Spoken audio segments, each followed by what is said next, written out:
Everyone, myself Meenu, welcome back to Learn Spark. तो आज हम बात करेंगे हार्डी-विनबर्ग जो प्रिंसिपल है उसके बारे में। ठीक है, इसे हम हार्डी-विनबर्ग लॉ भी कह सकते हैं, प्रिंसिपल भी कह सकते हैं, इक्वेशन भी कह सकते हैं, जो भी आपका मन चाहे इसको हम कह सकते हैं। ठीक है, तो फर्स्टली हम लोग स्टार्ट करते हैं हार्डी-विनबर्ग। इसे हार्डी-विनबर्ग प्रिंसिपल ही क्यों कहा जाता है? ठीक है, there are two scientist, one उसका एक का नाम क्या था हमारे पास, Hardy, and the second one is Weinberg. ठीक है, हार्डी था जो एक मैथमेटिशियन था और जो विनबर्ग साइंटिस्ट था वो क्या था, एक फिजिशियन था। ठीक है, तो दोनों ने क्या है मिलके एक प्रिंसिपल बनाया जिसका नाम पड़ गया हार्डी-विनबर्ग प्रिंसिपल या फिर हार्डी-विनबर्ग लॉ।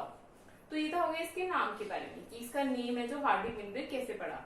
अब ये जो प्रिंसिपल है बेसिकली किस चीज के बारे में बताता है। ठीक है, इसमें क्या है basically in this principle where the allele and genotype frequency in a population remains constant। अब ये क्या कह रहे हैं, यहाँ पे किसी भी पॉपुलेशन में एक, जैसे हम सपोज कर रहे हैं हमारे पास यहाँ पे एक पॉपुलेशन, एक स्पेस है।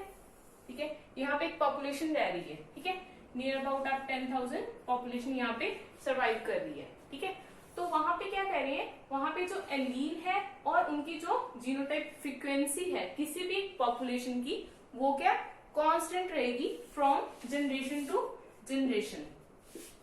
फ्रॉम जनरेशन टू जनरेशन क्या कह रहे हैं कि किसी भी एलील है या फिर कोई जीनोटाइप फ्रीक्वेंसी है वो क्या रहेगी, कांस्टेंट रहेगी। ठीक है, एक जनरेशन से जैसे जैसे दूसरे जनरेशन में जाते रहेंगे वो क्या हमेशा कांस्टेंट रहेगी। अब एलील और जीनोटाइप बेसिकली है क्या, फ्रीक्वेंसीज है जो। ठीक है, मतलब इन्होंने क्या कहा है कि there is equilibrium in allele frequency and in genotypic की फ्रीक्वेंसी में हमेशा क्या रहेगा, एक इक्विलिब्रियम रहेगा कि ये क्या रहेंगे, हमेशा कांस्टेंट रहेंगे। ठीक है, अब एलील फ्रीक्वेंसी क्या है, यहाँ पे अगर हम बात करें एलील फ्रीक्वेंसी क्या होगी, यहाँ पे एक हमारे पास क्रोमोसोम है। सपोज करिए हमारे पास यहाँ पे एक एलील है ए। ठीक है, क्या है यहाँ पे एलील ए है। अगर हम बात करें जीन की, तो जीन क्या होता है, पेयर ऑफ एलील। मतलब यहाँ पे क्या होगा, जीनोटाइपिक में हम जब क्या है पेयर ऑफ एलील की बात करेंगे तो इट मींस क्या हुआ, जैसे हमारे पास इस वाली पॉपुलेशन में एक स्पेसिफिक हम एलील की बात कर रहे हैं पहले कि ये वाला एलील हमारे पास प्रेजेंट है। ठीक है, तो उसकी फ्रीक्वेंसी है जो इस पॉपुलेशन में सर्वाइव करने की, वो क्या रहेगी, कॉन्स्टेंट रहेगी। ठीक है, फ्रॉम जनरेशन टू जनरेशन, एक जनरेशन से जैसे जैसे हम दूसरी जनरेशन में जाते रहेंगे बट वो एलील की फ्रीक्वेंसी क्या रहेगी, हमेशा कांस्टेंट रहेगी। सिमिलरली अगर कोई जीनोटाइप है तो उसकी फ्रीक्वेंसी भी क्या रहेगी, कांस्टेंट ही रहेगी। जैसे जैसे from one generation to another हम क्या है मूव करते रहेंगे। बट ये कैसे होगा, इन द एब्सेंस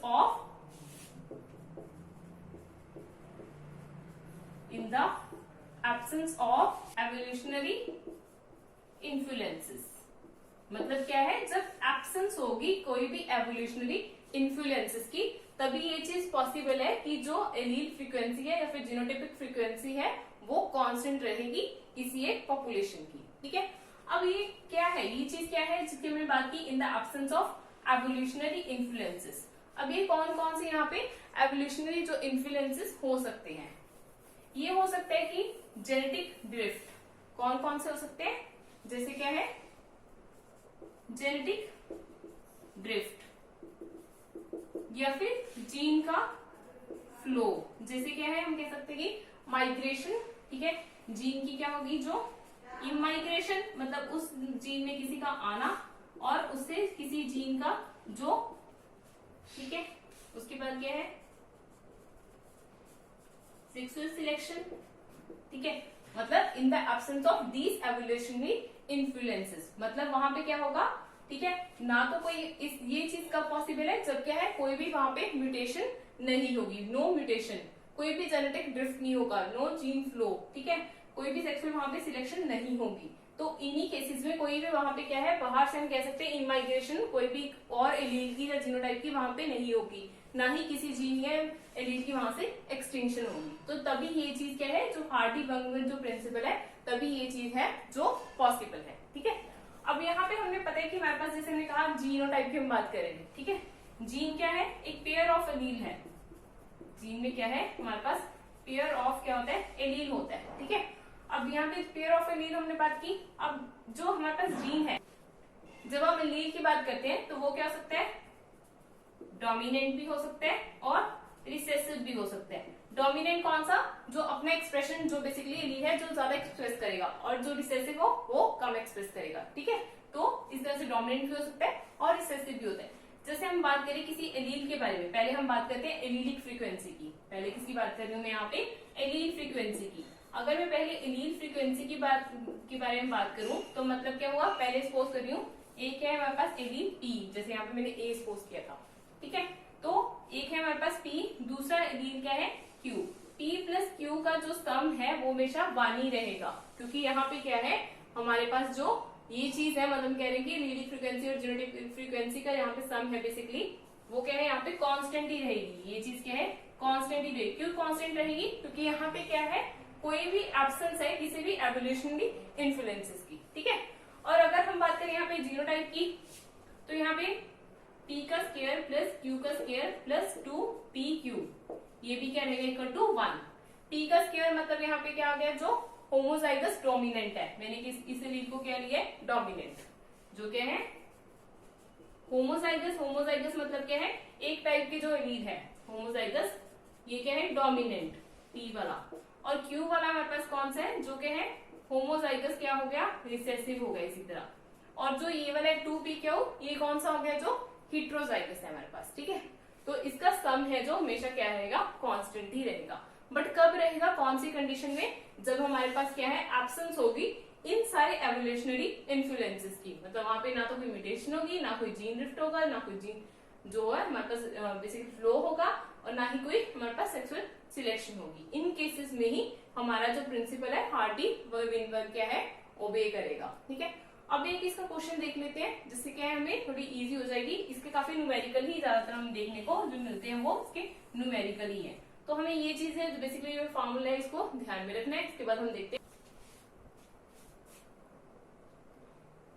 अब हम देखते हैं ये 2 क्वेश्चन है। ठीक है, यहाँ पे ऑलरेडी यहाँ पे मेंशन किया हुआ है assuming that the हार्डी जो 1-1 प्रिंसिपल। ठीक है, अब यहाँ पे क्या बताया गया, द जीनोटाइप फ्रीक्वेंसी ऑफ हेटेरोजाइगोट्स। तो पहले हम क्या है जब भी स्टेटमेंट पढ़ेंगे पहले ही चीजों को ध्यान में रखने क्या दिया हुआ है, द जीनोटिपिक, पहले तो जीनोटाइप फ्रीक्वेंसी दी है, एलील फ्रीक्वेंसी नहीं है यहाँ पे।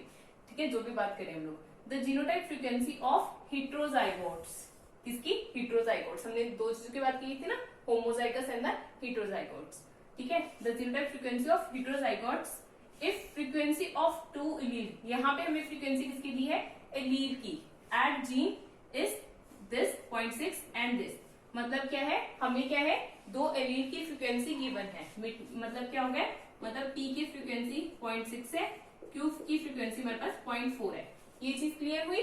ठीक है, द जीनोटाइप फ्रीक्वेंसी ऑफ हेटेरोजाइगोट्स, ठीक है, अगर इसकी फ्रीक्वेंसी इतनी है तो जीनोटाइप जो फ्रीक्वेंसी हेटेरोजाइगोट्स की कितनी होगी, विल बी, ये फाइंड आउट करना है हमें। ठीक है, तो ये फ्रीक्वेंसी कितनी होगी, तो हेटेरोजाइगोट्स के लिए क्या था हमारे पास 2pq, इसी को हमने कहा था कि हेटेरोजाइगोट्स है p square plus q square plus 2pq। ठीक है, वो तो सारे दोनों होमोजाइगोट्स थे। ठीक है, तो 2 हमारे पास इस तरह हम रख लेंगे, p की वैल्यू हमें पता चल गई कितनी है 0.6 और q की वैल्यू कितनी है 0.4, तो इसके लिए क्या आ गया हमारा आंसर, क्या आ गया 0.48। इजी था काफी क्वेश्चन ये। ठीक है, सिमिलरली अब हम देखते हैं सेकंड क्वेश्चन। सेकंड क्वेश्चन में क्या है, frequency of recessive allele is this. अब यहाँ पे देखो पहले फ्रीक्वेंसी दी गई है किसकी, रिसेसिव एलील की। हमने कहा था वहां पे 2 एलील है हमारे पास, एक डोमिनेंट एक रिसेसिव। ठीक है, तो रिसेसिव एलील की हमने रिसेसिव को मैंने बोला था कि क्यू माना है हमने। ठीक है, तो उसकी फ्रीक्वेंसी कितनी है 0.4। ठीक है, ये दी हुई है। What is the frequency of heterozygotes, जहां पे बात करनी है किसकी फ्रीक्वेंसी की, heterozygous carrier in population of 200। हमारे पास एक स्पेस बना हुआ है जैसे हमने वहां पे बनाया था कि टोटल उसकी पॉपुलेशन, जैसे वहां पे 10,000 ली थी, यहाँ पे पॉपुलेशन इन्होंने बताई हुई है 200 इसकी पॉपुलेशन है।